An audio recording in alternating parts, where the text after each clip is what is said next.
What's up YouTube? Welcome to King Codes. In this tutorial, we'll be talking about how to connect an OLED screen to the Arduino. So let's get started. The requirements for this project are an OLED screen, a breadboard, an Arduino, and a couple of jumper wires. On this OLED screen, you can see that there are 4 pins.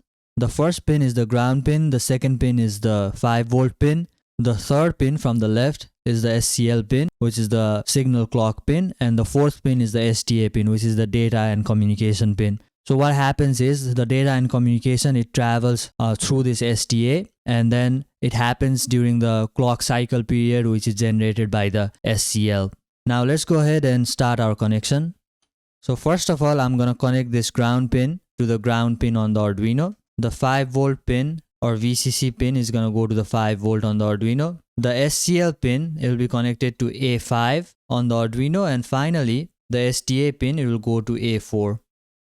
So with this, the setup is complete. It was a pretty basic setup. Now let's connect the Arduino with our computer and upload the code.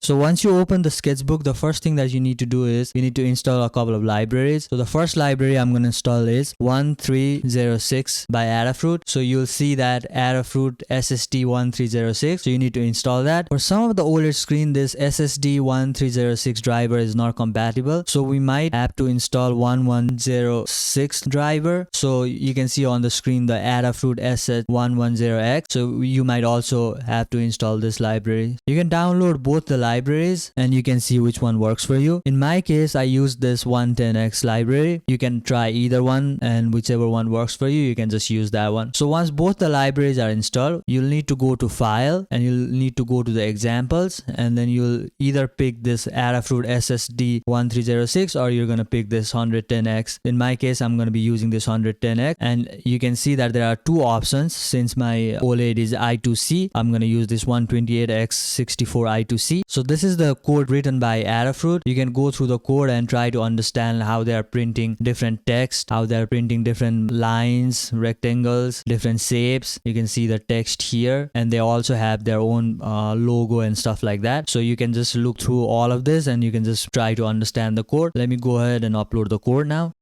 So once the uploading is done, you can see on the screen that the OLED has initialized.